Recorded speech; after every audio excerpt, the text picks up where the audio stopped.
to be spent fixing things that shouldn't have to be fixed. It's definitely a step back in the forward momentum that we'd like to see. Chief Ketz believes someone tried shooting at the lighthouse from the shore, and he's asking for the community's help if they've noticed anything suspicious. It's an icon for the city of Frankfort.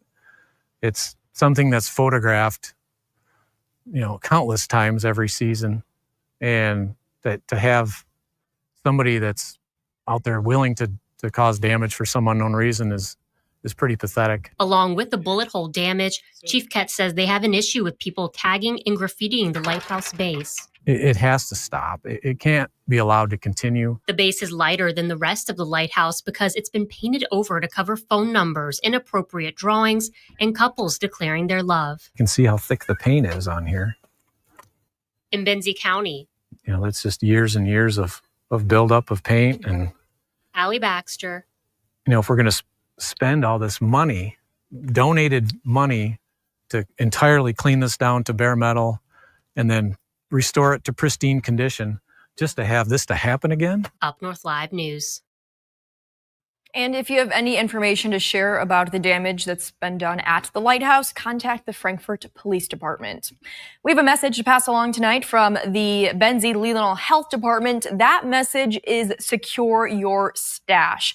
Now, this message comes as a new effort is being launched to reduce marijuana products from unintended or unwanted consumption. And as our Mark Gillette reports, to take part and secure your stash, it won't cost you a thing. Bulk flour, pre-rolls, infused pre-rolls, edibles, gummies, chocolates, concentrates, kind of everything. Here at Lettuce, cannabis users can find just about anything they want and something they might need. We received about 20 bags with our first shipment, and I believe they were gone within a day and a half. About 20 bags, not of marijuana products, but rather secure storage bags for them. Here at Lettuce, we believe that people should be locking those things up, and we're so happy that our customers feel the same way. Lettuce is one of the provisioning centers that's offering these free to guests. The latest effort by the Benzie-Leelanau District Health Department to secure your stash. We have about 1,200 that we purchased this year, so we have a pretty good supply. The bags are light, they're simple to use, they have a little combination thing right here. Definitely something that you can put your products in here, lock it up, and maybe have a little bit more peace of mind, and just especially with small children around. With legalization, a lot of attitudes have changed about marijuana, but the reality is, while it's not taboo anymore, it's not something to get careless about either. We do have to keep our guard up. It is legal now. You don't have the stigma. You're not hiding it away. Unhidden and unsecured can lead to consumption by the unintended or unwanted. The edibles are in the shape of candies that, look similar to any other candy that a kid might have. And that's led to problems. Since it became legal, poison control calls have gone up 75% for unintentional ingestion of edibles. So to lower that number, the health department is using funds collected by the state from marijuana sales and earmarked for marijuana operations and oversight grants to offer these secure stash bags free of charge. Prevention is core to our mission. So whenever we see a potential for problems down the road, we want to go upstream and prevent that problem from happening. So that's exactly what this campaign is doing. And it's hitting a note with those who shop at places like Lettuce. The Secure Your Stash bags that were dropped off, gone within hours, leaving them anticipating the next round to arrive. When we're waiting for those to come in right now so that we can keep giving them out. That was Mark Gillette reporting, and the free lockable bags are available through the Benzie-Leelanau Health Department at many of the different cannabis provision locations in those counties. You can head over to our website, UpNorthLive.com, for a look at the locations and more information. All right, switching gears now, State Representative Parker Fairbairn introduced legislation to restore Michigan's year-round coyote hunting season. So for more on this, let's bring in Representative Fairbairn, who's joining us live now. Thanks so much for being on Unscripted once again, Representative. Glad to be on. Thanks for having me. Okay, so just to give you some background information, I am not a hunter, so I don't know a lot about this. So can you just kind of walk us through, when is the current hunting season for coyotes in Michigan right now? Yeah, so make it a little easier. Right now, you can't hunt coyotes from April 15th to July 15th. And previously, before this decision, you were able to hunt them year round. So why was that decision made then? Well, there really wasn't any science based on it, and that was our big issue with it, and why we brought this legislation up. As you know, coyotes are in all 83 counties of Michigan, and they're really a nuisance animal. They prey on pets like cats and dogs, as well as baby deer, fawn. They really are a nuisance, and they need to be managed. And I think it's important to be able to continue that and hunt them year round. So since that time frame has changed from year round to only certain months, have we seen an uptick in the population of coyotes across the state? Yeah, I mean, there's really just tangential evidence of that, and what you're looking at now is rabbit populations dwindling. And you go into the UP, and there's not many deer up there left. We've got a lot of deer in Lower Michigan, but in terms of coyote, they're all over the place. So I think it's really important to allow the management of them to continue year round. So I'm just curious, like, what is then the other side of this? I don't know if it's really a debate, but for those who did want the hunting season to be during limited months, like, why are they in favor of that? Yeah, well, this is their mating season, so it's an interesting time of year. I don't understand, and there really wasn't science backed with the decision. So we're just saying, let's go back to what it's been for a long, long time. Allow it all year around. We have a plentiful amount of them. They're not endangered. They're not going extinct. So let's continue what we've been doing. And are a lot of your fellow colleagues on board with this idea? Yeah, we got a lot of co-sponsorships on my bill when I was on the floor yesterday. A lot of really good support. So I think it's going to go really well. And, you know, even if this bill doesn't get across the board, I'm hoping this raises the alarm to the NRC, or the Natural Resource Commission, and really pushes them to overturn what was decided a year ago. It is interesting that that was just decided 1 year ago, after, I'm assuming, many, many years of coyote hunting season being year round in Michigan, right? Yeah. And to Senator Hoytinga's credit, this was a joint effort on both her and my part. And really, it's an effort that needs to be done. I'm hoping the NRC does something about it, and that would make it so we don't need this legislation to begin with. Sure. And this is a little repetitive. You kind of already mentioned this, but why do you think this is needed? Why should the hunting season for coyotes in Michigan be year round? Well, if you look, I mean, the coyotes are really getting quite brave. They'll go on people's property. They'll go right up to your door. And if you're letting your dog out at night, I mean, I've seen videos all over. These animals, they're predatory. And if they see an opportunity to go after a cat or a rabbit or a fawn, they're going to go after it. So I think there's a issue there that we need to solve, and the best way to solve it, I believe, is through management and hunting. Well, you'll have to keep us updated on the progress of this legislation that you introduced. But is there anything else that you're working on in Lansing right now that you want folks in northern Michigan to know about? Yeah, well, of course, the ice storm is still top of mind for a lot of people. I know it is for me. And we had our $100 million bill of mine that we passed out of the House chamber just a few weeks ago. And it's sitting in the Senate. We're hoping they take it up. And I just encourage people to reach out to your senators or people you know and encourage it to move, because that $100 million is going to help our communities big time. So I'm hoping there's movement on that. I think there will be, but the more pressure, the better. Absolutely. And I know for folks in areas who weren't impacted by the ice storm, they probably have forgotten about this already because this happened at the end of March. But for those folks who it happened right in their backyards, they are still dealing with the aftermath and the consequences. So definitely could use a little financial help there. Absolutely.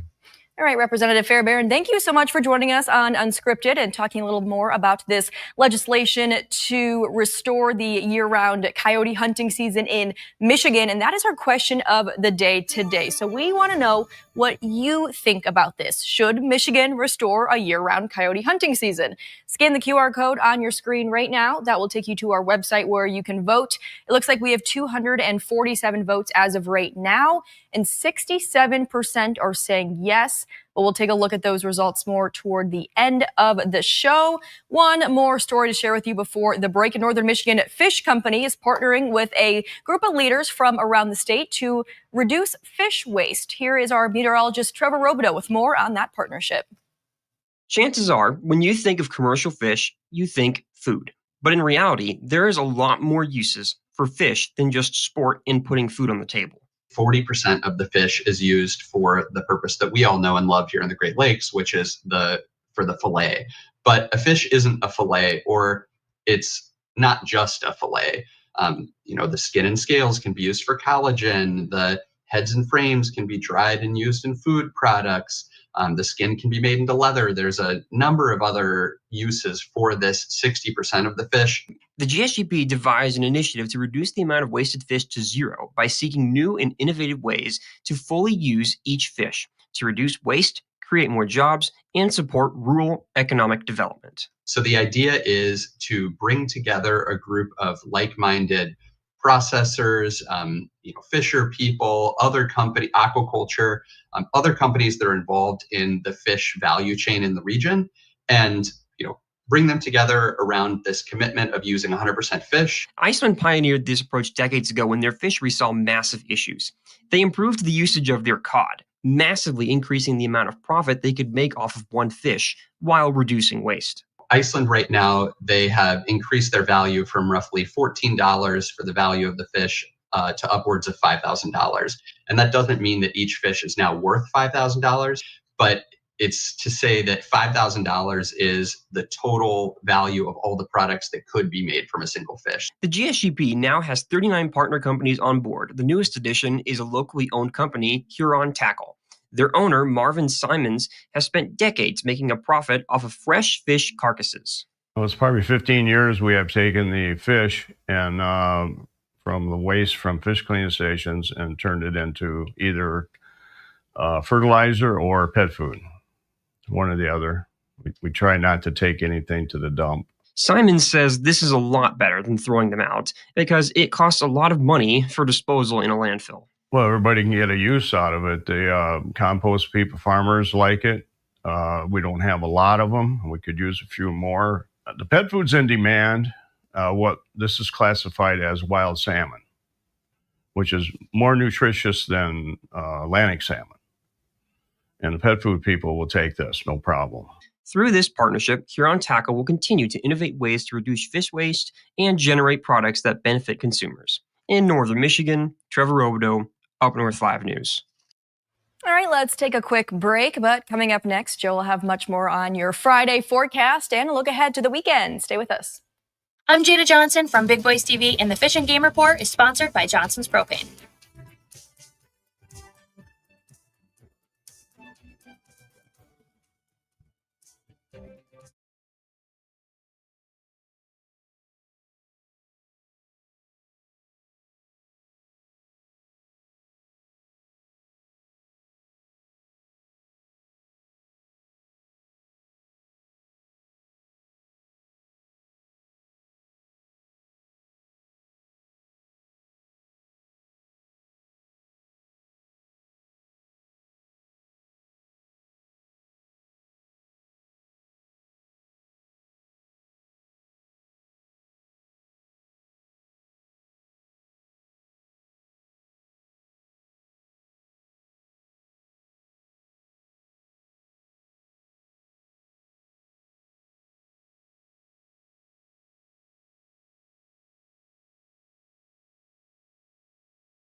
Only one more work day, and then it is the weekend. If you have any outdoor plans, you're probably wondering what the forecast is going to be like. Well, good thing we have Chief Meteorologist Joe Charlevoix here to let you know what to expect. Right, Joe?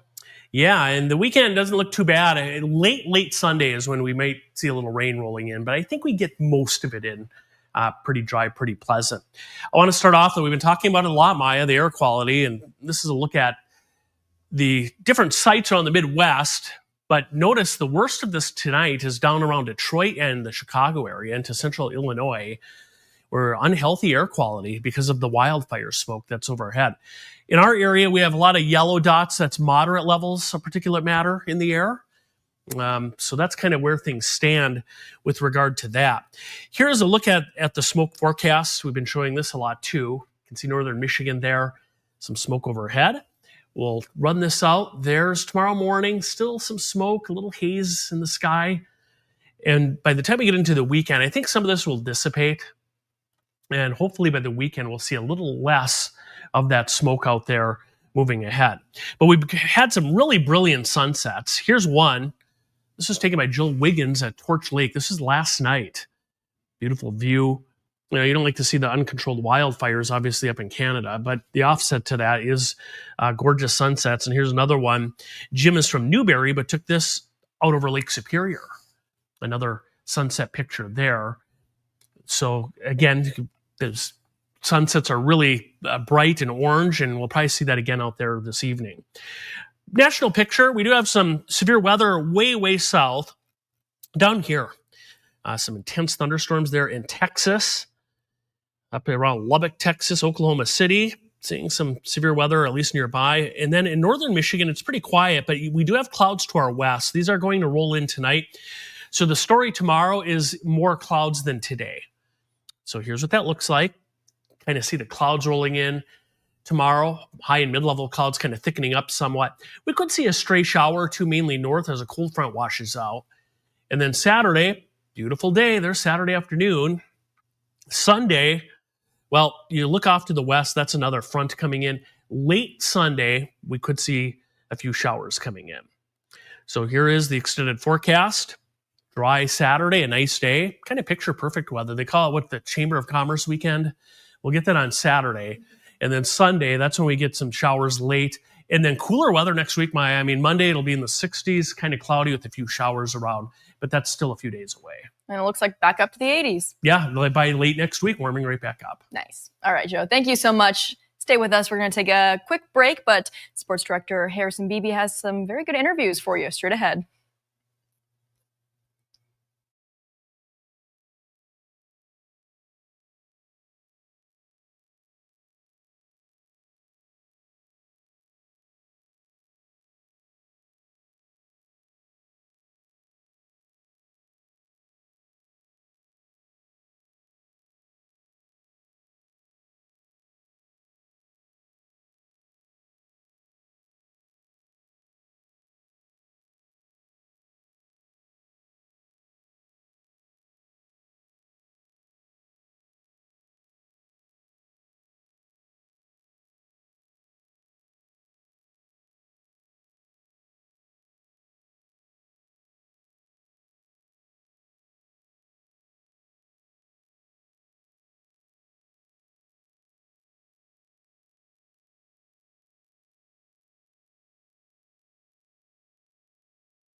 The Frankfurt girls relay team has been very successful the past few years, and sports director Harrison Beebe caught up with a few of their members in our latest Jimmy John Sports Corner.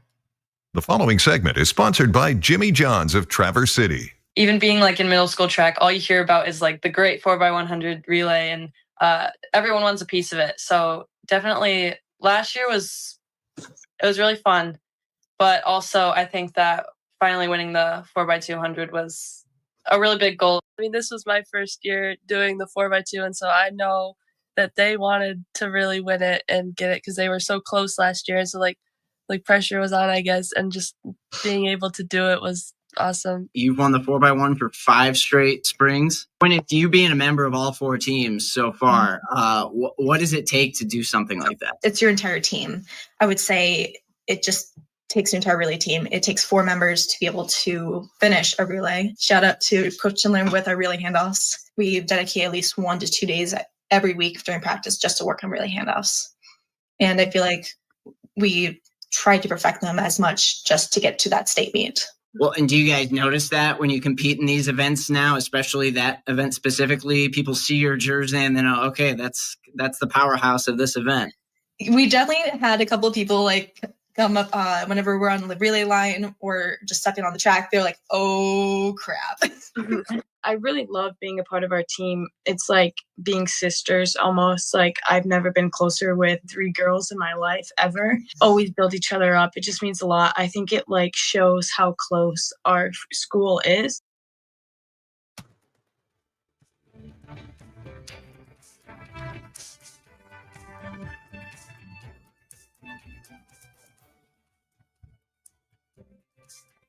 Salon services are furnished by Epiphany Advanced Academy in East Acme.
Earlier in the show, you heard from State Rep Parker Fairbairn, who introduced legislation to allow for coyote hunting in the state all year again. So that is our question of the day. As you can tell, about 2/3 are saying yes, they think that Michigan should restore a year-round coyote hunting season. We have quite a few comments on Facebook. I'll read a few of them. Brandon says, absolutely. They attack and kill wildlife and farm animals.